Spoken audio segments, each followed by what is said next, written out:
Ese es buen punto. El beneficio se queda en la propiedad, digamos. Si la Exactamente. propiedad tiene 20 años, va a seguir, salvo que él...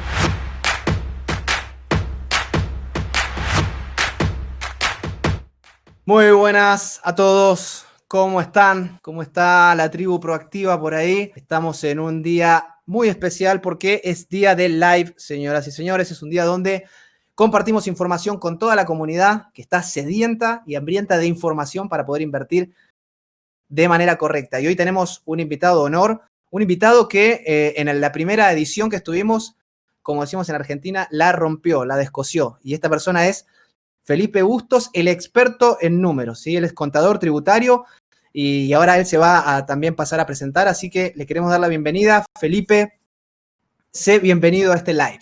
¿Cómo estás? Hola Rodrigo, ¿cómo están todos? Muchas gracias por la introducción.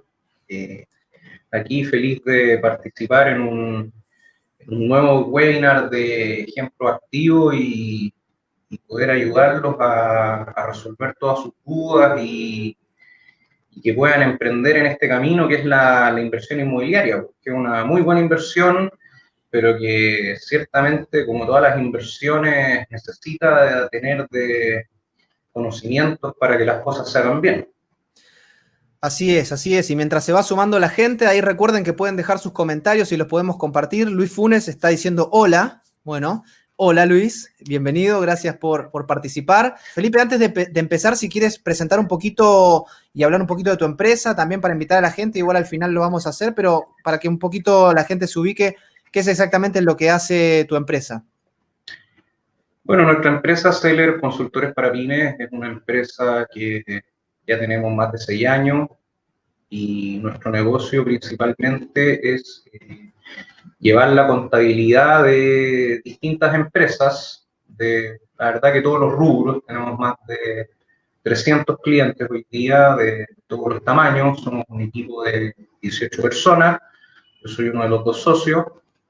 Y la verdad que dentro de esos clientes justamente tenemos también varios inversionistas inmobiliarios, gente que tiene 5, 6, 7, 10, 12 o más departamentos y que justamente necesitan el apoyo de la planificación y la orientación de un equipo que no entienda el tema y que los pueda justamente apoyar en esto que es el mundo de los impuestos, que para nadie es agradable, pero como dice su nombre, son impuestos, no son voluntarios, así que por lo tanto es un tema del cual todos los que hacen inversiones, ya sea inmobiliarias o de cualquier tipo, o tengan cualquier tipo de negocio, tienen que preocuparse y hacerlo de manera ordenada y bien planificada. No se trata de pagar impuestos de menos, pero tampoco se trata de pagar impuestos de más por no hacerlo bien.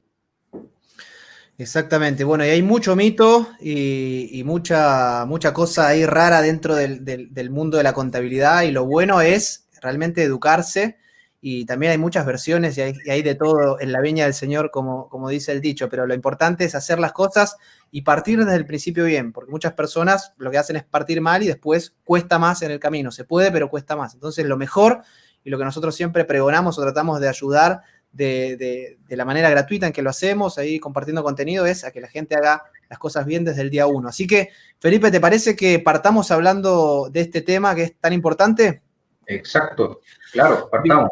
Bien, hablamos de el beneficio tributario de FL2. Te digo yo que me manejo obviamente en el rubro de comercial, de lo inmobiliario, es casi como un speech de venta, ¿no? Esta propiedad es de FL2 y todos lo repetimos vez tras vez, pero creo que realmente muy pocas de las personas saben exactamente qué es el beneficio tributario de FL2 y de qué realmente se trata. Así que, maestro, le dejo toda la cancha abierta ahí para que nos empiece a iluminar y podamos empezar ahí a interactuar con algunas consultas y con algunas dudas que seguramente van a ir surgiendo. Miren, a ver, el DFL2 significa básicamente Decreto Fuerza Ley número 2, que fue un decreto que se estableció en el gobierno de Eduardo Frei hijo, ya de vuelta en la democracia, y básicamente consiste que en propiedades que tienen hasta 180 metros cuadrados, pueden ser casas o departamentos, pero que es muy importante que sean habitacionales, vale decir, para que viva y la gente habite, no oficinas, ni galpones, ni predios agrícolas, sino que inmuebles habitacionales, contemplan una serie de beneficios tributarios, justamente. Pero básicamente, poniendo el estado del arte de lo que era antiguamente, yo podía tener N, dígase, infinitos departamentos de FL2, arrendarlos y no pagar ningún tipo de impuesto. De hecho, el Servicio de Impuestos Internos tiene detectado un listado como de 1000 contribuyentes, gente obviamente con mucho patrimonio, que tienen, no sé, a su haber 100, 200 departamentos de FL2 que los adquirieron todos antes del 31 de octubre del 2010, y efectivamente todos esos arriendos están libres de impuestos. Es como de las cosas que uno dice, si pudiera viajar al pasado, me iría a visitar al yo del año, no sé, 2005, y diría, oye, cómprate la mayor cantidad de departamentos como puedas, pero lastimosamente eso no se puede. Y el estado del arte que tenemos hoy día es que el beneficio de ser libre de impuestos, vale decir, si yo tengo departamentos de FL2 y los arriendo y no tenga que pagar impuestos por ellos, son un máximo de 2. O sea que pasamos de N, de infinita posibilidad de invertir y no pagar impuestos, a 2. Exactamente. Y no 2 cualquiera, porque yo podría decir, bueno, si yo tengo 10 departamentos, obviamente voy a querer dejar libre de impuestos los 2 que tienen el arriendo más alto. No, son los 2 primeros. Los 2 primeros inscritos en el conservador de bienes raíces son los 2 departamentos que van a quedar libres de impuestos. De ahí en adelante, desde el 3 hacia el infinito, esos departamentos tienen que pagar impuestos. Ojo, de características de FL2, porque si es cualquier otro tipo de inmueble, por ejemplo, una oficina, y yo la arriendo, ahí yo tengo que pagar impuestos inmediatamente. Y Pero aquí casa no está. también. Casa también, o sea, siempre que no cumplan las cosas, por ejemplo, no sé, si yo tengo una casa de 30.000 UF de 500 metros cuadrados construidos y no sé, 1.500 metros cuadrados de terreno, esa casa claramente no cataloga como de FL2 y si yo la arriendo, ciertamente la tengo que tributar. Entonces, ahora la realidad es que muy poca gente lo hace. Pero si uno quiere hacer este negocio ordenado, hay que saber, lo primero que hay que saber es que desde el minuto en que yo adquiero mi tercer departamento, mi tercera casa con la característica de FL2, es que yo tengo que informárselo anualmente al Servicio de Impuestos Internos y tengo que pagar los respectivos impuestos que correspondan. Bien. Antes de meternos en los impuestos que correspondan y demás, y en los tramos, etcétera, hay una gran, te diría, hasta discusión, y yo creo que desde mi parte, yo creo que la información es escasa. Entonces, no sé si la ley es ambigua, la información es escasa, la esconden o qué, pero con respecto a cuándo una propiedad es de FL2 o según la antigüedad o si es nueva y usada, entonces podríamos hablar de las características realmente de qué sería un departamento, una inversión de FL2 que corre para y que sirve para ser de FL2.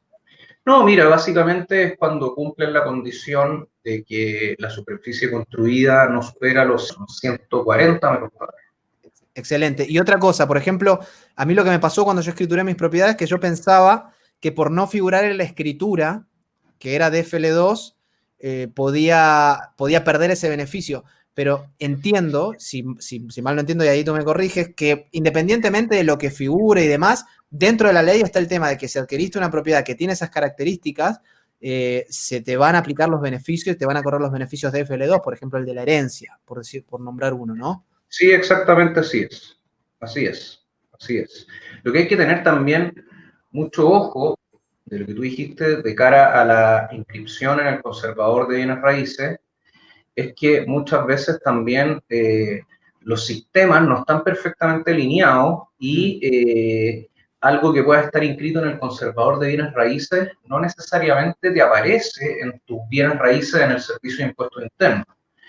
Y en ese sentido uno tiene que preocuparse también de que todas las propiedades que uno tenga a su nombre estén correctamente también informadas en el Servicio de Impuestos Internos. Eso es súper importante. Pero te refieres a que no aparezcan dentro de tu servicio, de tu perfil, digamos, o que no aparezca el beneficio de FL2 dentro de la propiedad. Efectivamente, porque a veces pasa que una propiedad que tú tienes no te aparece en tu perfil del Servicio de Impuestos Internos y uno se tiene que preocupar de que dichas propiedades estén correctamente informadas. Sí, sí, es interesante. Y también hay bueno, no sé si quieres que empecemos a nombrar los beneficios específicos y cómo, y hablar de algunos ejemplos, aunque sea así por arriba, de cuál es la diferencia que, en definitiva, si uno hace una mala jugada y de repente se mete con su primer departamento, o sea, o con un departamento que podría ser de FL2 y es de monto muy alto, que realmente va a terminar desaprovechando esa oportunidad. ¿Y para qué propiedades se recomienda usar el DFL2? Por ejemplo, no sé si tengo varias propiedades pequeñas y una de 10.000 UFs, ¿cuál es la ventaja de usar una propiedad cara en ese caso, digamos? ¿Pero a qué te refieres con usar una propiedad cara? No, que finalmente si el ticket es más alto de la propiedad y tengo que tributar sobre esa propiedad, me va a convenir mucho más, obviamente, que esa propiedad sea de FL2.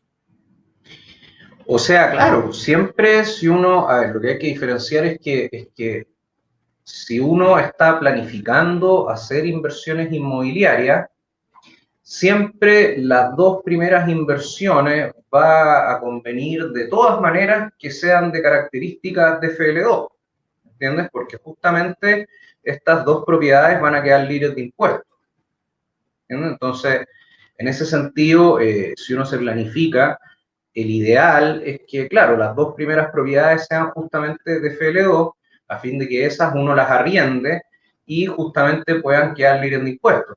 Ahora bien, hoy día tú podrías encontrar en ciertos lugares, en el rango de precio que tú dijiste, 10.000 UF, propiedades que fueran de FL2 y que costaran eso, o sea, un departamento en un sector privilegiado de Vitacura o Lo Barnechea podría costar de FL2, o sea, podría costar 10.000 UF y ser de 140 metros cuadrados.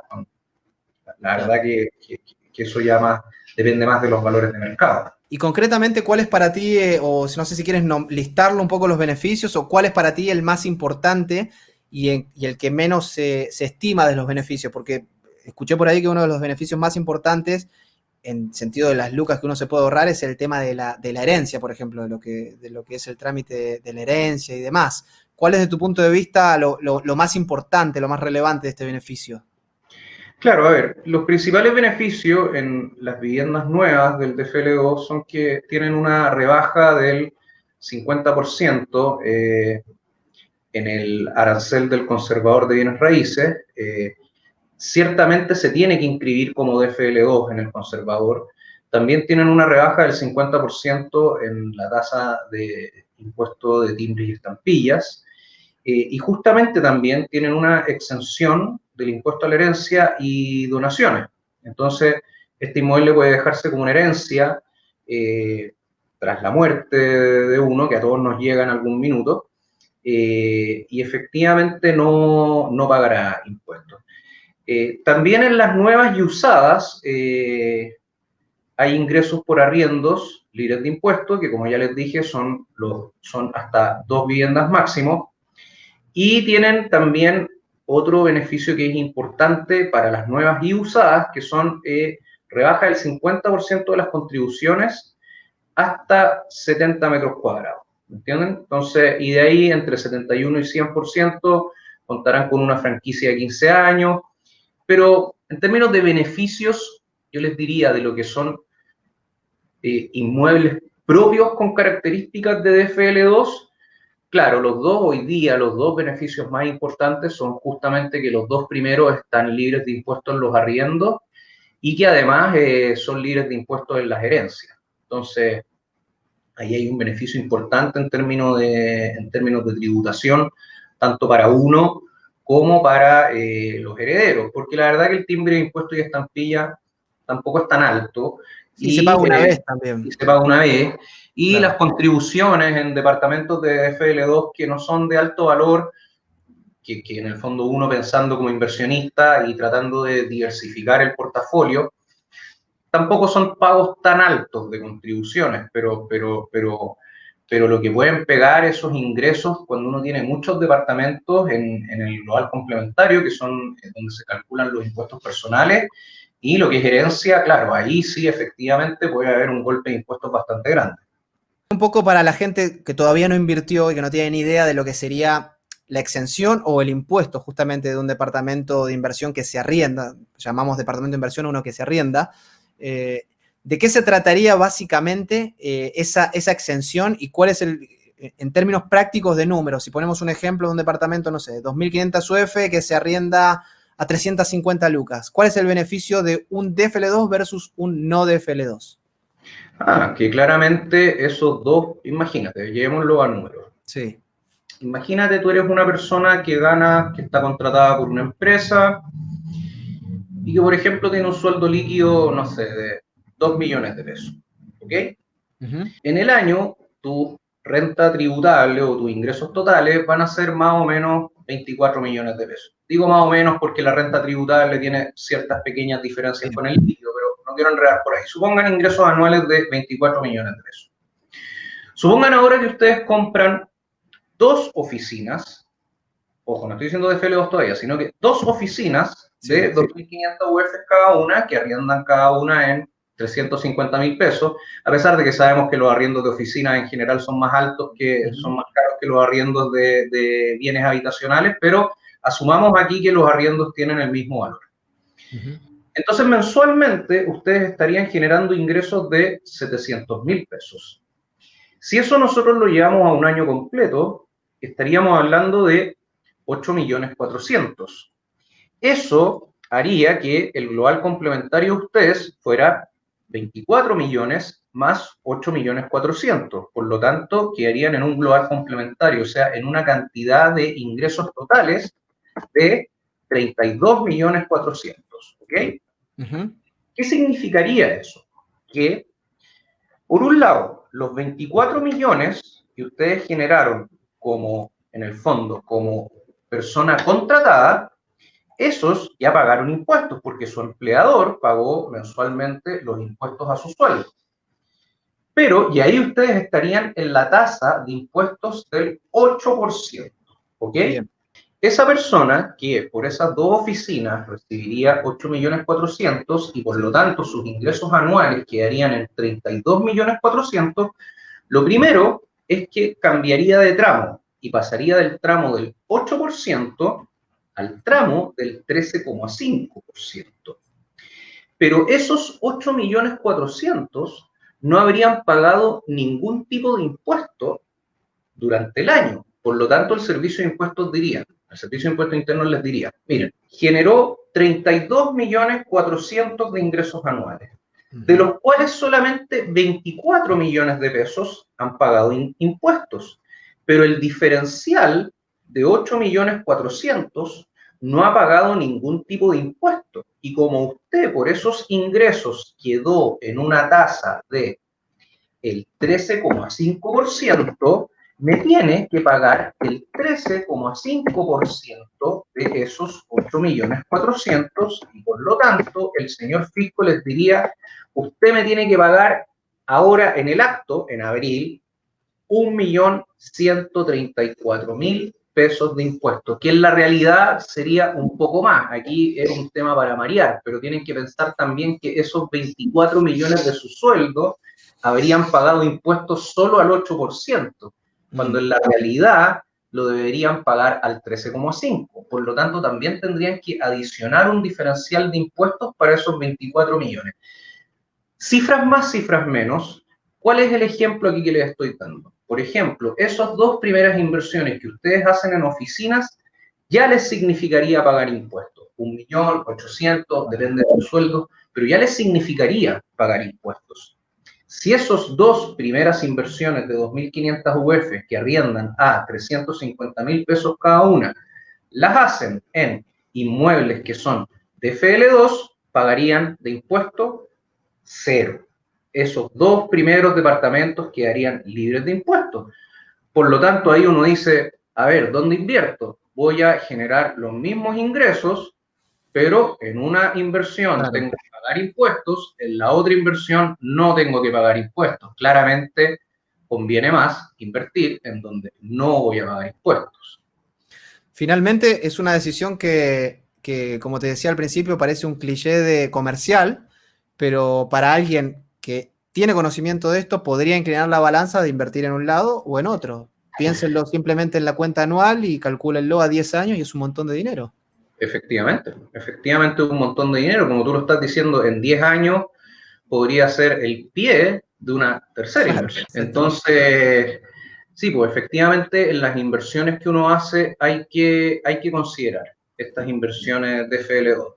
Y ya desde la tercera, cuarta y todas las que vengan en adelante, hay que considerar que efectivamente ahí sí se pagará impuestos. Y ahí también hay que buscar cuál es la mejor figura para poder hacer que esos impuestos sean los más bajos posibles. Ojo, cuando digo la mejor figura y los más bajos posibles, no significa hacer algo ilegal, Claro. significa hacer cosas que la ley permite que se hagan para que no se paguen una gran cantidad de impuestos. Sí, totalmente. Pero bueno, ese sería como el segundo escalón del inversionista. No sé cómo lo ves vos, pero partiendo desde la base de unos departamentos, de los primeros departamentos, asegurándose de que sean de FL2, ya es un paso.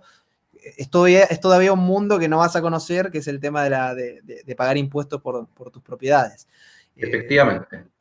Felipe, te hago una consulta que es muy recurrente. ¿Los usados son de FL2? ¿Depende de la antigüedad? ¿Son solo los nuevos departamentos de FL2? Porque esa es una duda y una consulta muy recurrente en los inversionistas. Cuando una propiedad, por ejemplo, puede perder su condición de DFL2. Eso. Por ejemplo, cuando uno la transforma, por ejemplo, en una oficina, le cambia el uso de suelo y en el fondo le doy un uso de suelo comercial, uso de suelo mixto, etcétera. En ese minuto la vivienda deja de ser habitacional y pierde sus características de DFL2. Por ejemplo, si la amplío y la dejo en más de 140 metros cuadrados, también la propiedad va a perder el beneficio del DFL2. Siempre y cuando eso se regularice, digamos, para a ojos del fisco tenga más de 140 metros cuadrados, porque en el fondo esto pasa mucho en las casas. Por ejemplo, Sí, uno va a comprar una casa que dice, mi casa tiene 190 metros cubiertos. Y la verdad que uno va al servicio y en realidad la casa dice que tiene 95. Claro, le metió, no sé, 80 metros de construcción que nunca regularizó. Entonces, a los ojos de impuestos internos sigue siendo una casa más pequeña. si yo amplío una propiedad y la dejo en una mayor cantidad de 140 metros cuadrados, justamente va a perder la característica de FL2. Lo que sí es importante que sepan es que si la propiedad es de FL2, yo no la he ampliado, o sea, mantiene todas sus características y yo la vendo, o al revés, si yo compro un DFL2 usado, no va a perder sus características de DFL2 porque sea usado. Eso es muy importante, en el fondo, para que sepan que no hay diferencia en ese sentido respecto de algo nuevo o algo usado. Bien, o sea, ese es buen punto. El beneficio se queda en la propiedad, digamos. Si la propiedad Exactamente. tiene 20 años, pero en ese momento era de FL2, va a seguir, salvo que el comprador sea ya su tercera propiedad, por ejemplo. Entonces perdería el beneficio, pero por el nuevo dueño, no por la propiedad en sí. Exactamente. Bien, Exactamente. bien. Lo que no es negocio, ciertamente, es que si yo tengo una propiedad, eso es re importante, porque, claro, yo puedo haber adquirido una propiedad antes del 31 de octubre del 2010. Y para mí es una propiedad libre de impuestos. Ujú. Pero si yo compro una propiedad que fue construida antes del 31 de octubre del 2010, no significa que yo al comprarla voy a trasladar el beneficio de que esa propiedad sea libre de impuestos para mí. Claro. ¿Me entienden? Entonces ahí yo puedo comprar una propiedad usada que fue construida antes del 31 de octubre del 2010, pero es solo para el primer comprador o bueno, para el segundo comprador siempre que las transacciones de compra y venta hayan sido antes del 31 de octubre del 2010. Pero si yo compro una propiedad usada hoy día, que puede ser del año, no sé, 2001, y que para el que la tenía en ese minuto era libre de impuestos, pero para mí ya no va a ser libre de impuestos o va a ser libre de impuestos solo en la medida que sea la primera o segunda propiedad. Interesante, interesante. Bueno, ya saben, los que están ahí del otro lado, a considerar este beneficio. Ahí vamos a, si el señor director tiene alguna pregunta para que podamos ahí compartir. Ahí, Felipe, si quieres leer la pregunta, a ver. A ver, vamos viendo las preguntas. Aquí hay una. Tres propiedades que se compraron al contado desde el año 2008 y ahora voy por la cuarta, pero con crédito hipotecario. ¿La cuarta propiedad tiene algún beneficio tributario? No, es una buena pregunta, porque tú ya tienes dos propiedades que son de FL2. Por lo tanto, la cuarta propiedad que tú vas a comprar, a pesar de que las tres primeras están antes del 31 de octubre del 2010, ya tienes tres propiedades que son de FL2. Por lo tanto, en esta cuarta sí vas a tener que empezar a pagar impuestos. Bien, perfecto. Clarísimo. Entonces, evidentemente, también uno puede tener, no sé, 5 o 10 propiedades que no son de DFL2 y todavía no va a estar ocupando. Es como que cada persona tiene un cupo, digamos, de DFL2. Exacto, O sea, yo puedo exacto. tener mi propiedad número 12, pero sin ninguna de DFL2 voy a tener todavía mi cupo ahí intacto para poder usar. Exactamente, exactamente. Considerando algo muy importante, que se tienen que inscribir como DFL2 en el conservador de bienes raíces. Bien, eso también es importante. Las propiedades tienen que ir yo como nuevo comprador, por ejemplo, tengo que ir a decir, esta propiedad es de FL2 y el Servicio de Impuestos Internos me tiene que decir, ok, sí, corroboramos y es de FL2, o es automático. O sea, es automático en la medida que la verdad que no es uno el que hace todos los trámites de inscripción en el conservador y todo eso, para eso están los abogados. Pero lo que uno se tiene que preocupar es que en las escrituras de compraventa, donde se hace dicha inscripción, se tiene que indicar que la propiedad cumple con las características de FL2. Bien, bien, ok. Sí. Y en caso que no lo Bueno, figure, eso es re importante. O sea, a ver, las escrituras de compraventa son enormemente largas, pero no es cualquier cosa lo que están comprando, pues no es un trencito en el almacén de la esquina. Pues. Entonces, ah, a pesar de que tome un rato, y esto no es solo para contratos de compraventa de propiedad, en general es para cualquier contrato o para cualquier cosa que uno firme, uno la tiene que leer. Y en una propiedad donde es una inversión grande que uno va a realizar, hay que tomarse el tiempo, leer el borrador, si uno tiene dudas, consultarlas y justamente preocuparse de que las cosas importantes, como esto que les estoy diciendo, aparezcan en la escritura. totalmente, totalmente. No es una cosa menor, así que es importante tomarse el tiempo necesario para poder ver tranquilo sobre todas estas cosas. Héctor ahí nos hace una pregunta, Felipe. Dice, hola chicos, yo ya tengo dos propiedades de FL2, un depto más una casa, que es donde habito. Ahora quisiera adquirir una tercera vivienda de FL2, un depto. ¿Qué es lo correcto que tengo que hacer? Gracias. O sea, lo correcto es declararlo ante el Servicio de Impuestos Internos. Ahora bien, ¿cómo declararlo? Eso es algo que vimos justamente en el webinar anterior que hicimos con Rodrigo. Sí. Y claro, ahí hay que ver la mejor figura, porque en general la figura que uno podría decir que es como la más recomendada cuando se hace algo es el inicio de actividades como empresario individual. Uh-huh. Pero hay que verlo caso a caso. Me explico. Por ejemplo, si yo soy alguien que tiene un sueldo de 1.000.000 de pesos líquidos, y esa es mi única fuente de ingreso, yo tengo dos propiedades de FL2 que están libres de impuestos y compro una tercera propiedad que la voy a arrendar, supongamos, en 250.000 pesos, también de FL2.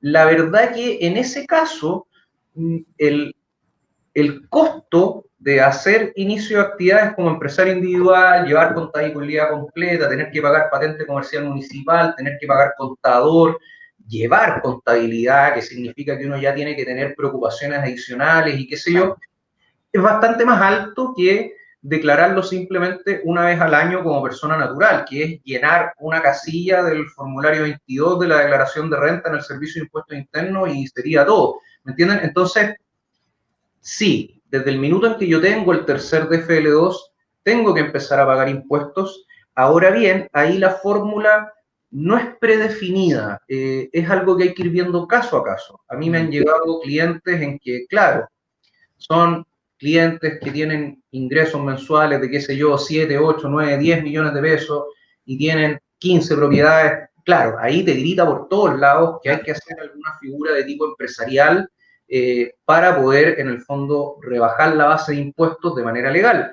Como también me han llegado clientes que a veces yo les digo, ¿sabes qué? La verdad que es mejor que lo declares una vez al año como persona natural.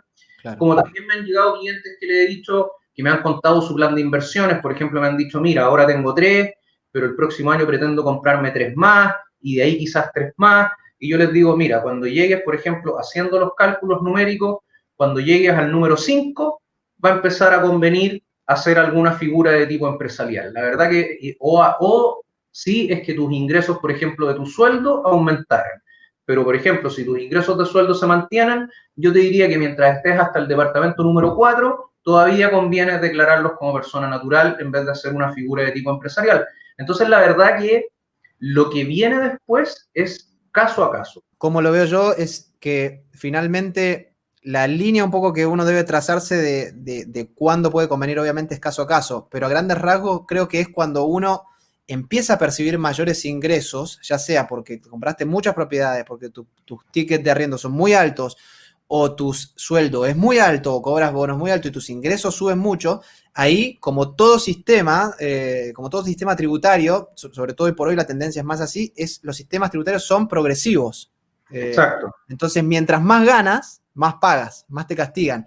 Cosa con lo que estoy totalmente en desacuerdo y difiero, pero bueno, es el sistema que nos toca, es así. Eso quiere decir que el que más gana, más paga. Cuando debería ser al revés, el que más gana, más lo tiene que dejar ahí operar y demás, pero bueno, esa es una cuestión más ideológica que otra cosa, pero en estricto rigor un poco es eso. Si generas mucho, que te empiecen a saltar las alarmas o agenda una reunión con Felipe y demás para conversar eso, porque es probable que tengas que pagar impuestos por esta cuestión de los tramos, porque uno mientras más va generando ingresos del tipo que sea, se empieza a pasar de tasas a la hora de pagar el famoso global complementario. No sé si estás de acuerdo, Felipe.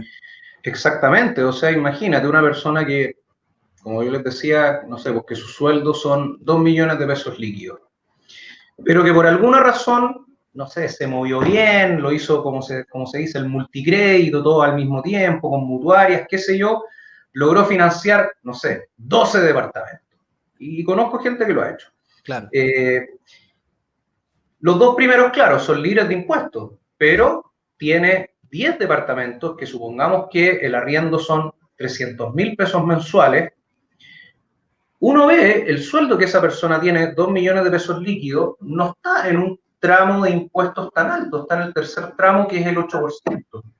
Pero si uno dice a esa persona le voy a sumar 36 millones de ingresos anuales en departamentos, 3 millones de pesos al mes, por los 10 departamentos 300.000, esa persona se va a mover instantáneamente al tramo del 30,4.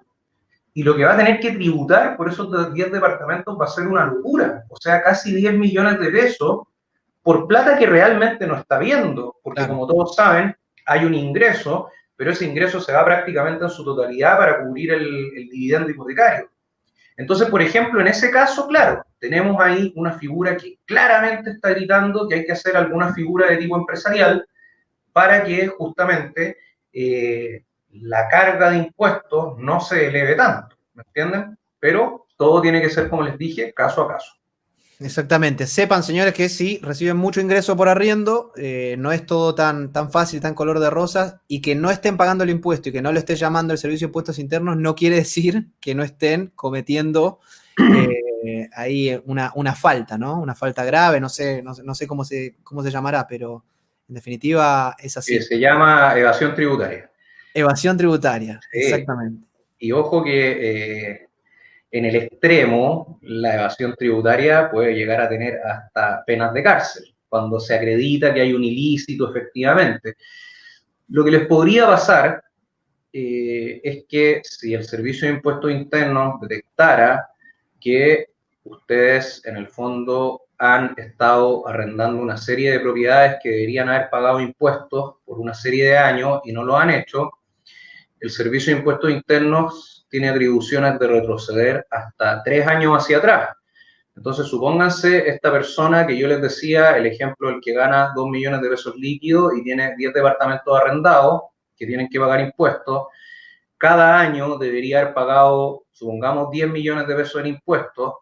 El Servicio de Impuestos Internos te hace retroceder 33 años, o sea, estamos hablando de 30 millones de pesos, más multas e intereses, o sea, una gracia que podría llegar a los 40 millones de pesos.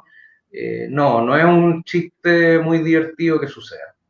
Claro, tal cual. Así que ahí a prestar atención. Vamos ya terminando, la verdad que está apasionante. Felipe, no sé si te das cuenta cómo un tema tan pequeño de FL2, que lo escuchamos tan a diario, en realidad despertó tanto interés en la gente. Así que creo que da tranquilamente para una segunda parte porque hay varias preguntas. Pero bueno, vamos a ver esta pregunta ahí de Pedro, nuestro amigo Pedro Becker. ¿Cómo estás, Pedro? Dice, entonces, cuando el arriendo apenas cubre el dividendo, no queda casi utilidad, solo sirve para aumentar mi global complementario y al final terminaré pagando impuestos y rentabilidad negativa. La respuesta, lastimosamente, es sí. Sería deseable, sería súper deseable que la ley para las personas naturales fuera bastante más simple para los inversionistas que son rentistas, Sí. y que lo que te incorporaran a tu global complementario fuera la diferencia entre el Claro. arriendo y el dividendo. Pero bueno, ahí hay todo un tema que ya entramos al Sí. carácter de ideológico, en que el rentista es mirado, no sé, como el millonario, como estas caricaturas del gordo con gorro de copa que está parado arriba de un fajo de billetes. Es decir, rentista significa ser millonario, cosa que todos sabemos que no es así. Eh, pero lastimosamente sí, es así. Y justamente es donde uno tiene que empezar a ver si desde ese tercer departamento o inmueble de FL2 en adelante conviene más declararlo directamente como persona natural o a través de una figura empresarial. Sí, yo conozco el caso de Pedro porque él es cliente nuestro. Pedro, yo te recomiendo que hables con Felipe, ¿sí? Ahora en unos minutos vamos a dejar ahí el contacto de Felipe para que lo puedan estar por todas las dudas. Él va a hablar un poquito más de su servicio, pero en el fondo sí, los que ya tienen más de 3 propiedades pueden empezar a considerar y evaluar este tema de la figura del empresario individual. Finalmente, digo, me parece completamente absurdo que la ley tributaria no deje de descontar los dividendos. O sea, si es claramente trazable, es real, o sea, se puede demostrar y no lo permite. Me parece una tremenda vivada que no se permita desglosar como persona natural. Sí. Oye, mira, respondiendo rápidamente a algunas de las consultas que han hecho. Hola, gracias por el tiempo. Dejo pasar a la siguiente consulta. ¿Qué pasa siendo mi primera propiedad de FL2? ¿Puedo reasignar este beneficio a otra propiedad? No. Es para las dos primeras y no es un beneficio que sea móvil. O sea, Eso es muy no es, importante. no es Muy negocio importante. vender la 1 y la 2, porque el beneficio se pierde. Yo tengo un débito de inversión y un débito en el que yo vivo. Ambos son de FL2, pero no tengo ingresos por el segundo, al contrario, pago crédito. Si en el segundo tú vives, obviamente no lo tienes que declarar. Y si tú tienes dos, si el 1 y el 2 tú los arriendas, por ejemplo, te compraste el 1, te compraste el 2, los arriendas, te compraste el 3 para vivir, no es que tengas que declarar el 3, porque en el 3 estás viviendo, no estás generando ingresos. Hay que entender que es desde el 3 hacia adelante siempre que se generen ingresos. Aquí lo mismo, si la 4 es para vivir y no para arrendar, no, donde ustedes viven no tienen que declarar porque están viviendo. Eso es muy importante, pero si la 3, esa sí la arriendan, sí la tienen que declarar. Tengo 2 propiedades de FL2 arrendadas en este momento. Si me compro una tercera propiedad para mi uso habitacional propio, esta tercera de ayudar, no, porque va a estar viviendo ahí. ¿Qué pasa si la tercera vivienda no la arrienda, la tienes que declarar igual? No. Lo que pasa es que es una buena pregunta, ya. Es raro, es extraño que alguien se comprara, ya, pero puede pasar. Yo tengo 2 propiedades. Me compro una tercera para vivir y me compro, supongamos, una cuarta y una quinta. Pero en la cuarta, la verdad que tengo un buen sueldo y la cuarta, no sé, se la Es de la playa, cedo, es de la se la playa. cedo a mi hijo y la quinta se la cedo a mis padres para que ellos vivan. Ya, ahí el Servicio de Impuestos Internos te podría llamar porque vería que hay, en el fondo te diría, oye, tú tienes 5 propiedades y no estás declarando ninguna, y en ese sentido es muy importante que en esta sesión que ustedes hicieron no la hagan, como se dice en la jerga, a lo compadre, sino que la hagan mediante un contrato notarial. en el cual puedan acreditar que efectivamente ustedes están cediendo a título gratuito esas propiedades para sus familiares, ¿ok? ¿Qué pasa si no se declara al tener más de 7 propiedades? ¿Qué pasa? Mientras el Servicio de Impuestos Internos no te llame, no pasa nada. ¿Qué pasa si el Servicio de Impuestos Internos te llama? Puedes estar en serios aprietos.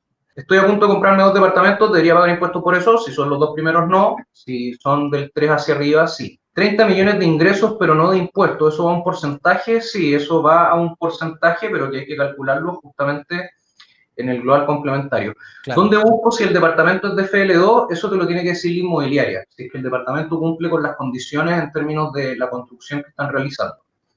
¿Es solo para personas naturales? Sí, es solo para personas naturales. Sigamos aquí con las preguntas. Voy a comprar 3 propiedades, pero una de ellas la voy a vivir. Eso ya lo respondimos. No, pues la que va a vivir no tiene que pagar impuestos. Tengo 2 propiedades. La primera es un departamento de FL2 que arriendo, y la segunda es la casa donde vivo, que no es de FL2. Si comprara una tercera que es de FL2, tendrías que pagar impuestos por esa tercera propiedad. Bien. Creo que respondimos rápidamente todas las consultas. Sí. Bueno, Felipe, desde ya te agradezco. Quiero que dejes, por favor, tu correo para que lo pongamos ahora, lo dejemos acá en pantalla y lo pongamos en el chat para que te puedan contactar y nos hables un poquito de la ayuda que puedes brindar a toda la comunidad. Bueno, mi mail de contacto es fbustos, de Felipe Bustos, @seller.cl. Esto es CELER, Seller.